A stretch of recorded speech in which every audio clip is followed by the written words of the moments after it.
Good morning students. आज class में आपका स्वागत है। आज का हमारा जो टॉपिक है वो है यूनिट 3 रचना शिक्षण। रचना का अर्थ, महत्व, उद्देश्य और विधियाँ। यहाँ पर सबसे पहले हम जानेंगे कि रचना का अर्थ क्या है। रचना शब्द का अर्थ है निर्माण करना या सजाना संवारना होता है। प्रत्येक व्यक्ति की अपनी निजी सोच होती है, उसी के अनुसार वह काम करता है। यदि कोई व्यक्ति अपने विचारों को सुव्यवस्थित ढंग से लागू करता है उसे हम रचना कहते हैं। उदाहरण के रूप में जैसे चित्रकार अपनी सोच द्वारा चित्र बनाता है, मूर्तिकार अपनी सोच के अनुसार मूर्ति बनाता है, साहित्यकार अपने विचारों भावों को भाषा द्वारा व्यक्त करता है। इसी प्रकार से इस रचना की डेफिनेशन स्पष्ट रूप से देने के लिए सुभाष गुप्त ने अपने विचार व्यक्त किए हैं। उन्होंने कहा कि किसी भी कृति को सजाना, कृति यदि निर्माण करने योग्य सामग्री, उसको सजाना, व्यवस्थित करना, उसे क्रमबद्ध करना रचना कहलाता है। हिंदी शिक्षण में रचना का प्रथम रूप वाक्य रचना से होता है। प्रारंभिक कक्षाओं में छात्रों को वाक्य रचना सिखाई जाती है। इसमें छात्रों को वाक्य को बोलना, समझना तथा वाक्य को लिखना सिखाया जाता है। वाक्यों को उपस्थित करने के लिए जिन शब्दों का चयन व्यक्ति द्वारा किया जाता है उसे रचना कहते हैं। रचना वाक्यों का क्रमबद्ध रूप होता है। भाषा के अंतर्गत रचना दो प्रकार की होती है। एक है रचना संज्ञा रूप में, दूसरी है क्रिया रूप में। संज्ञा रूप में गद्य तथा पद्य के रूप में जो प्रस्तुति की जाती है उसे रचना कहते हैं। यानी कि जहाँ पर संज्ञा का महत्व हो, उसकी प्रमुखता हो। क्रिया रूप में जो भाव अथवा विचार व्यवस्थित शब्द समूह के रूप में प्रस्तुत किए जाएं उसे भी क्रिया रूप में रचना कहते हैं। उमा मंगल कहती हैं कि अपने विचारों को सार्थक, तार्किक तथा कलात्मक एवं स्व उद्देश्य पूर्वक ढंग से व्यक्त करना ही रचना है। डॉक्टर सुरेंद्र सिंह कादियान रचना की परिभाषा देते हुए कहते हैं कि भाषा के क्षेत्र में रचना से तात्पर्य किसी विचार अथवा भाव को ऐसे शब्द समूह से प्रकट करना जिसका यथेष्ट अर्थात यथा उचित प्रभाव पड़े। विचारों को क्रमबद्ध करना, उनको शब्दों द्वारा व्यक्त करना, संवारना, सजाना ही रचना है। अन्य शब्दों में सभी डेफिनेशन को जानने के बाद हम निष्कर्ष रूप में एक उसकी सार रूप में कह सकते हैं कि एक अच्छी परिभाषा दे सकते हैं कि जब कोई साहित्यकार अथवा कलाकार अपने मौलिक भावों तथा विचारों को व्यवस्थित ढंग से तर्क सहित व्यक्त करता है तो उसकी कृति को रचना कहते हैं। यहाँ पर रचना के भेदों को जानेंगे हम। रचना के दो भेद हैं, मौखिक रचना और लिखित रचना। स्टूडेंट्स, पहले हमने चारों कौशल फर्स्ट यूनिट के अंदर अच्छे से किए हैं। जो भाषा के 4 कौशल होते हैं, कथन कौशल, श्रवण कौशल, पठन कौशल और लेखन कौशल। वहाँ पर भी 2 कौशल मौखिक होते हैं और 2 लिखित होते हैं। तो यही रचना के भेद होते हैं, क्योंकि हम अपने भाव व विचारों को, अपने चिंतन को या तो मौखिक रचना के द्वारा अभिव्यक्त कर सकते हैं या लिखित रचना के द्वारा। और इसी प्रकार से हम मौखिक रचना के द्वारा दूसरों के विचार समझ सकते हैं, सुन सकते हैं, और लिखित रचना के द्वारा। तो मौखिक रचना का संबंध बोलचाल की भाषा से है। जब कोई व्यक्ति अपने भावों को मौखिक रूप से अभिव्यक्त करता है, मौखिक रचना कहलाती है। लिखित रचना लिपि का सहयोग पाकर आपको पहले ये बात बोध करवाई जा चुकी है कि हर भाषा की एक लिपि होती है और लिपि में भाषा लिखने के कुछ प्रतीक होते हैं, कुछ चिन्ह होते हैं, जिनके द्वारा भाषा के शब्दों का निर्माण किया जाता है। जैसे हमारी हिंदी की लिपि है देवनागरी, और देवनागरी के जो स्वर और व्यंजन हैं वो उसके प्रतीक हैं। तो इस प्रकार से लिपि का सहयोग पाकर मौखिक रचना लिखित रचना बन जाती है। इसका अर्थ यह हुआ कि लिखित रचना का आधार मौखिक रचना है, क्योंकि व्यक्ति जब सोचता है, विचार करता है, चिंतन करता है तो वह मौखिक रूप से करता है, और उसी मौखिक रूप से सोच विचार किए हुए भाव को जब हम लिपि रूप में शब्दों के रूप में उसे आकार प्रदान करते हैं तो वह लिखित रचना कहलाती है। इस प्रकार बच्चे मौखिक कौशल से लिखित कौशल की ओर अग्रसर होते हैं, परंतु केवल लिपि शिक्षण ही रचना का लिखित रूप विकसित नहीं कर सकते। शिक्षक लिपि द्वारा या लिपि के ज्ञान के द्वारा बच्चों को यह भी शिक्षा देता है कि किस प्रकार यह लिपि के माध्यम से अपने विचारों को अभिव्यक्त कर सकता है, उनको व्यवस्थित ढंग से लिख सकता है। छोटी कक्षाओं में बच्चों को छोटी छोटी कहानियाँ और छोटे छोटे निबंध लिखने सिखाए जाते हैं। इस प्रकार बच्चे मौखिक कौशल को छोड़कर लिखित रचना की ओर अग्रसर होते हैं। यहाँ पर डॉक्टर सुरेंद्र सिंह कायदान कहते हैं कि लिखित रूप रचना की सार्थक और कलात्मक अभिव्यक्ति है, जिसके द्वारा मनुष्य अपने विचारों को सुंदर एवं व्यवस्थित ढंग से लिपिबद्ध कर सकता है। तो स्टूडेंट्स, ये थे हमारी रचना का अर्थ और उसके भेद। यहाँ पर हम रचना के महत्व को स्पष्ट करेंगे कि ये लिखित और मौखिक रचना की हमारे जीवन में आवश्यकता क्या है। जब हम भाषा शिक्षण के उद्देश्यों की बात करते हैं तब हम बच्चों में जो 4 कौशल हैं भाषा के, सुनना, बोलना, पढ़ना, लिखना, इनके विकास के साथ साथ बच्चों के अंदर विचारों को प्रभावशाली ढंग से योग्यता का विकास करने के उद्देश्य को भी हम सामने रखते हैं कि बच्चा अच्छे से भाषा को सुन पाए, फिर उसी के अनुकरण के द्वारा भाषा को बोल सके, फिर बच्चा पढ़ना सीखे, जिन शब्दों को वह बोलता है उन्हीं शब्दों के आकार रूप में देखकर पढ़ना सीखे, फिर उनको लिखना सीखे। तो इस प्रकार से भाषा शिक्षण में रचना शिक्षण को भी स्थान दिया जाता है। एक विद्वान के अनुसार बच्चों को अपने भावों, विचारों तथा अनुभवों को प्रभावशाली ढंग से मौखिक एवं लिखित रूप में व्यक्त करने का शिक्षण ही रचना शिक्षण है। इस प्रकार से काफ़ी डेफिनेशन जो हिंदी भाषा के विद्वान हैं उन्होंने अपने विचारों के रूप में प्रस्तुत की हैं। स्टूडेंट्स, यहाँ रचना का क्या अर्थ है ये अच्छे से मतलब क्लियर हो गया है। तो जो रचना है वो अपने भावों को, विचारों को व्यक्त करने के लिए, चाहे वह मौखिक है चाहे वह लिखित है। जो लिखित रचना है वह स्थायी रूप में हमारे पास रहती है, परंतु जो मौखिक रचना है उसका एट प्रेजेंट महत्व होता है।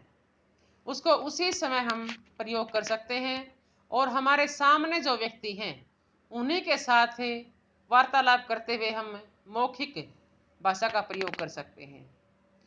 इस प्रकार से छात्रों को अवसर अनुकूल शब्दावली का प्रयोग करते हुए हम उनको शुद्ध उच्चारण, शुद्ध वर्तनी, विषय अनुकूल भाषा शैली का प्रयोग करने, उचित स्वर, उचित गति से विचारों को अभिव्यक्त करना, भाषा अनुकूल हाव भाव का प्रदर्शन करना, व्याकरण सम्मत भाषा का प्रयोग करना, मुहावरे लोकोक्तियों का उचित प्रयोग करना और अपने विचारों को सुसंबद्ध रूप से अर्थात अच्छी तरह से बांधकर व्यक्त करने की योग्यता का विकास करना ही रचना कहलाता है।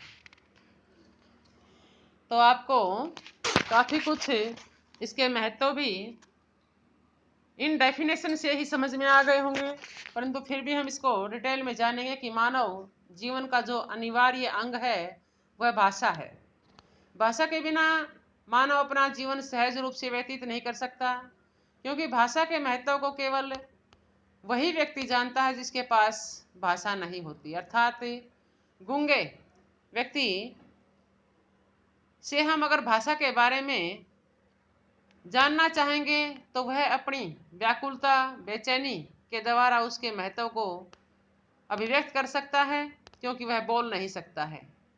तो इस प्रकार यदि कोई छोटा बच्चा 2 साल तक ठीक से बोल नहीं पाता तो माँ बाप की चिंता बढ़ जाती है, डॉक्टरों के चक्कर लगाने लगते हैं। इसलिए भाषा में कुशलता प्राप्त करना बहुत ही जरूरी है, क्योंकि मानव जीवन का एक अहम हिस्सा है, अहम अंग है, जो मनुष्य की दैनिक चर्या है। अर्थात दिनचर्या, सुबह से शाम तक के जितने भी कार्य होते हैं उनके अंदर भाषा का, वह भी मौखिक भाषा का बहुत ज़्यादा महत्व है।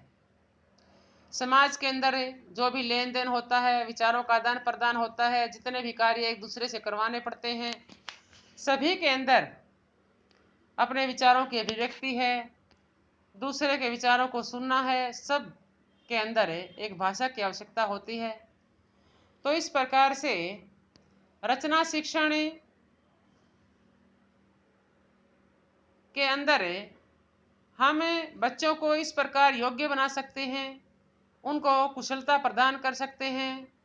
और उसके अंदर विलोम शब्द क्या हैं, पर्यायवाची शब्द क्या हैं, समास रूप वाले शब्द क्या हैं, वर्तनी की शुद्धता, ज्ञान विज्ञान संबंधित समास संधि आदि का विज्ञान बच्चों को करवा सकते हैं। ये व्याकरण का जो विषय होता है वो सारे का सारा गद्य भाषा के अंदर निहित होता है। जो भी हम निबंध, अनुच्छेद, कहानी, नाटक, रिपोर्टाज और उपन्यास, अनेक प्रकार की जो गद्य विधाएं हैं, उनको जब हम पढ़ते हैं तो पढ़ते समय सारा जो व्याकरण का नियम है उसको हम साथ साथ में बच्चों को अच्छे से समझा सकते हैं। एक अलग विषय के रूप में व्याकरण का बोझ बच्चों को देना उचित नहीं होगा, क्योंकि जो गद्य भाषा है अर्थात गद्य रचनाएं हैं वो सारे की सारी व्याकरण सम्मत भाषा में रची होती है। यहाँ पर जो रचना शिक्षण है उसके महत्व के साथ साथ कुछ उद्देश्यों का वर्णन भी किया गया है कि रचना शिक्षण से बच्चों को क्या क्या उद्देश्य प्राप्त होते हैं। रचना शिक्षण से बच्चों को उचित गति से सुंदर तथा स्पष्ट लेख लिखने के लिए हम प्रेरित कर सकते हैं। साहित्य की जो विधाएं हैं, जो हमारे लेखक हैं, कहानीकार हैं, उपन्यासकार हैं, कवि हैं, हमारे लिए बहुत ही मनोरंजक पूर्वक साहित्य हमें प्रदान किया है उन्होंने, जिसको हम आज तक पीढ़ी दर पीढ़ी पढ़ते आ रहे हैं, अपने खाली समय का सदुपयोग कर रहे हैं, भाषा का ज्ञान प्राप्त कर रहे हैं। उसी प्रकार आने वाले युग में भी इस प्रकार के लेखक, कहानीकार, कवि, निबंधकार उत्पन्न हों, इस बात के लिए भी हम स्टूडेंट्स को प्रेरित कर सकते हैं, उनके अंदर अनेक विधाओं के से परिचित करवा सकते हैं, उनको प्रेरित कर सकते हैं लिखने के लिए। विद्यार्थियों में क्रमबद्ध रूप से विचारों को अभिव्यक्त करने की जो योग्यता है वो विकसित कर सकते हैं। किस समय सूक्तियाँ, मुहावरे, लोकोक्तियों का प्रयोग करना है, व्याकरण सम्मत भाषा का प्रयोग करने की योग्यता विकसित कर सकते हैं। मौलिक विचार अभिव्यक्त करने की योग्यता, अपने विचारों को क्रम अनुसार अपने भावों को स्पष्ट रूप से किस प्रकार प्रदान करते हैं, इस प्रकार की निपुणता हम स्टूडेंट्स में ला सकते हैं। सृजनात्मक शक्ति को विकसित करना ताकि वे साहित्य सर्जन में अपना योगदान दे सकें। अनुकूल भाषा शैली का प्रयोग करना, किसी प्रकार की हेजिटेशन ना होना, निरीक्षण शक्ति, तर्क शक्ति, कल्पना शक्ति का विकास करना, लिखित और मौखिक दोनों प्रकार के अभिव्यक्तियों में स्पष्टता और शुद्धता लाना। इस प्रकार से भाषा की विभिन्न शैलियाँ होती हैं, उनसे भी हम स्टूडेंट्स को परिचित करा सकते हैं कि वो रचना शिक्षण को किन किन शैलियों में रचित कर सकते हैं, लिख सकते हैं, और जो सत साहित्य है उसको पढ़ने के लिए और लिखने के लिए प्रेरित कर सकते हैं, अर्थात स्वाध्याय के लिए प्रेरित कर सकते हैं। ज्ञान उपार्जन के लिए प्रेरित किया जाना, चिंतन मनन निरीक्षण और विवेक शक्ति को विकसित करना, शुद्ध रूप से लिखना, इस प्रकार से निबंध लेखन की रुचि को जागृत करना, ये कुछ ऐसे उद्देश्य थे स्टूडेंट्स जिसके लिए रचना शिक्षण बहुत ही आवश्यक है, बहुत उसका महत्व है।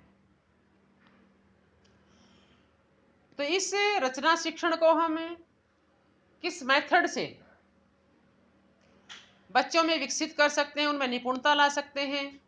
तो यहाँ पर रचना शिक्षण के कुछ मेथड दिए गए हैं, कुछ विधियाँ दी गई हैं, जिसमें सबसे पहली जो विधि है वो है भाषा शिक्षण यंत्र विधि, प्रश्नोत्तरी विधि, चित्र वर्णन विधि। यहाँ पर भाषा शिक्षण जो यंत्र विधि है,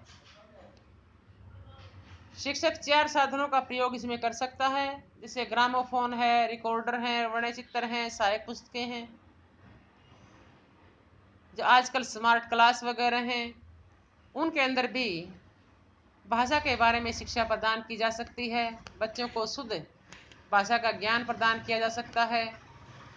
प्रश्नोत्तर विधि, शिक्षक छात्रों से प्रश्न पूछता है, छात्र बिना किसी हेजिटेशन के, बिना किसी त्रुटि के अध्यापक के सामने उत्तर प्रस्तुत करते हैं। कोई भी अगर त्रुटि होती है तो उसको अध्यापक उसी समय सही करता है।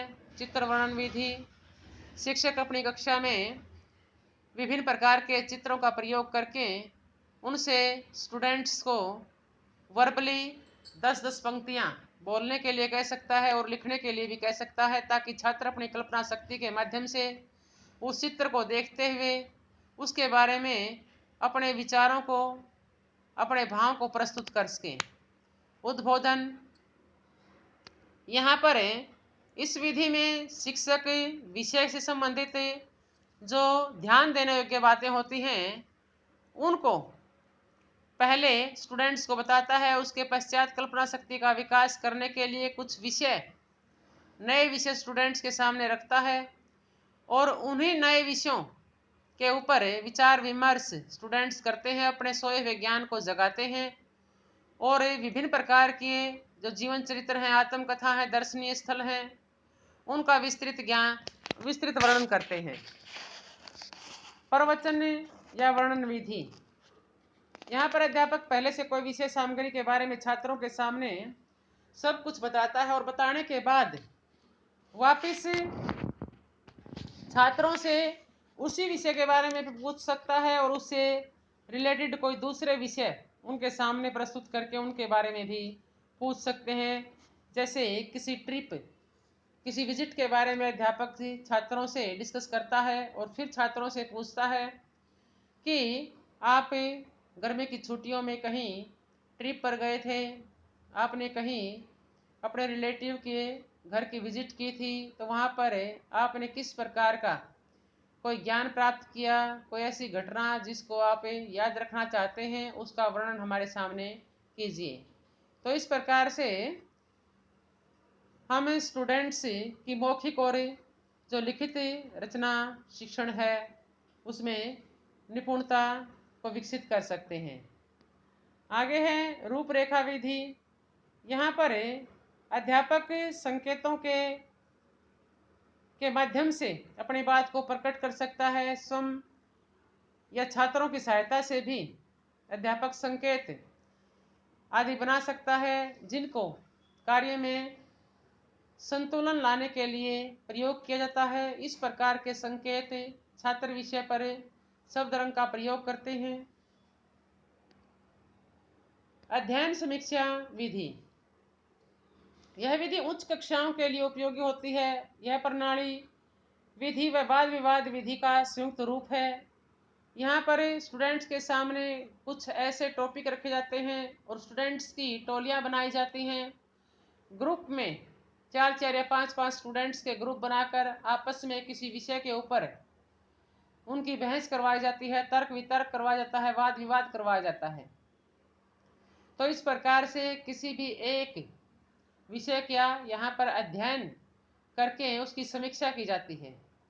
अनुकरण विधि के अंदर हम ऊपर भी डिस्कस कर चुके हैं कि जैसे बच्चों को उपयोगी कुछ आत्मकथा सुनाकर, कुछ पढ़ाकर, कुछ लिखाई जा सकती हैं। कुछ आरंभिक कक्षाओं में बच्चों को होली पर आदर्श निबंध लिखवाए जा सकते हैं, कुछ दिवाली पर निबंध लिखवाए जा सकते हैं, जिससे हम अपने कल्चर यानी कि हमारी संस्कृति व सभ्यता को भी बचा सकते हैं।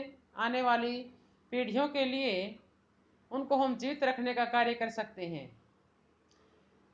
तो यहाँ पर सबसे जो मुख्य बात है वह ध्यान देने योग्य है कि स्टूडेंट्स जिस कक्षा स्तर का विद्यार्थी हमारे सामने है उसी की आयु के अकॉर्डिंग हमें मेथड अपनाने हैं। पथ प्रदर्शन विधि या मंत्रणा विधि, इस प्रणाली के अंतर्गत शिक्षक विद्यार्थियों के समक्ष कुछ ऐसे विषय विस्तार पूर्वक प्रस्तुत करता है, उस विषय का पूर्णतः स्पष्टीकरण कर देता है। तत्पश्चात विद्यार्थियों को विषय से संबंधित पुस्तकों तथा पत्र पत्रिकाओं की सूचना देता है। जैसे अभी मैं आपके सामने जो टॉपिक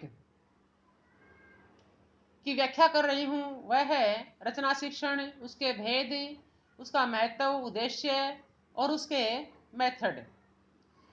अभी आपको पढ़ाने के बाद स्टूडेंट से कहा जाए कि इससे रिलेटेड जितना भी विस्तार पूर्वक जो ज्ञान है आप अपनी बुक की सहायता से इसको बार बार पढ़कर प्राप्त कर सकते हैं। तो इस तरह की जो बातें होती हैं आगे के लिए जो सामग्री प्रदान की जाती है वह पथ प्रदर्शन कहलाती है। कि क्योंकि अभी जो वर्बली पढ़ाई हुई जो बातें होती हैं वो थोड़े समय के लिए याद रखी जा सकती हैं, परंतु परीक्षाओं में उन्हीं क्वेश्चन को याद करने के लिए टेक्स्ट बुक की सहायता ली जाती है। तो इसलिए यहाँ पर जो हमारे पाठ्यक्रम की पुस्तकें हैं उनका एक विशेष महत्व होता है। खेल विधि, मनोवैज्ञानिकों ने खेल प्रक्रिया को प्राथमिक कक्षाओं के लिए बहुत ही उपयोगी विधि माना है, क्योंकि जो बच्चे होते हैं वो पाठ्य पुस्तकों से पढ़ना एक निराशाजनक विधि मानते हैं और उसमें रुचि नहीं लेते। बच्चे खेल कूद को ज़्यादा पसंद करते हैं। तो जैसे मैडम मोंटेसरी ने बच्चों को खेल खेल में अक्षरों का ज्ञान करवाना, काउंटिंग करवाना, जितना भी शिक्षण कार्य है उन्होंने बच्चों के कमरों को इस प्रकार से डेकोरेट किया कि वहाँ पर लकड़ी के, प्लास्टिक के, गत्ते के बॉक्स के विभिन्न प्रकार के जिसके अंदर भाषा के जो प्रतीक अर्थात चिन्ह हैं, इसी प्रकार से जो काउंटिंग के चिन्ह हैं उनको मॉडल रूप में प्रस्तुत किया जाए और बच्चों को खेलने के लिए छोड़ दिया जाए, ताकि बच्चे खेलते खेलते उन सभी जो विषय हैं, इंग्लिश है, हिंदी है, मैथ वगैरह है, जिसका भी हम ज्ञान करवाना चाहते हैं उसी की सामग्री वहाँ पर प्रस्तुत करते हैं और उनको बच्चे खेलते खेलते सीख जाते हैं। इस खेल विधि द्वारा मोंटेसरी तथा किंडरगार्टन विधियों का बहुत निर्माण हुआ है। इसको हम मोहन पेटी भी कह सकते हैं और इसका जो रिजल्ट है वो आजकल के जो किड्स प्ले स्कूल है उनमें अच्छा देखा जा सकता है। आगे की जो विधि है स्टूडेंट्स, निर्देश विधि हम ऊपर भी पढ़ चुके हैं कि किसी भी प्रकार की जो कविता है, कहानी है, उपन्यास है, नाटक है, निबंध है, उसके क्या तत्व होते हैं, उसके रचना कौशल के सिद्धांत क्या होते हैं, एक आदर्श रचना का स्वरूप क्या होता है, विद्यार्थियों के समक्ष उसको प्रस्तुत कर सकते हैं और रचना लिखने के लिए विद्यार्थियों को प्रेरित कर सकते हैं। इस प्रकार से विद्यार्थियों को हम रचना पढ़कर सुनाने का मौका भी दे सकते हैं। यही नहीं, शिक्षक प्रत्येक विद्यार्थी की रचना में कुछ आवश्यक संशोधन भी करता है। जहाँ पर भी विद्यार्थी गलती करता है अध्यापक साथ साथ में उसको सुधारता है, उसकी प्रशंसा भी करता है। इस प्रकार से यह जो निर्देश विधि है उच्च कक्षाओं के लिए बहुत उपयोगी है। तो स्टूडेंट्स, आज का जो टॉपिक था आपका वो यही खत्म होता है। आशा है कि आपको अच्छे से समझ में आ गया होगा। आगे छोटे छोटे 2-4 क्वेश्चन इसी के अंदर से और भी बनाए गए हैं रचना शिक्षण के बारे में। आप उनको अपनी बुक की सहायता से डिटेल में पढ़ेंगे। थैंक्स।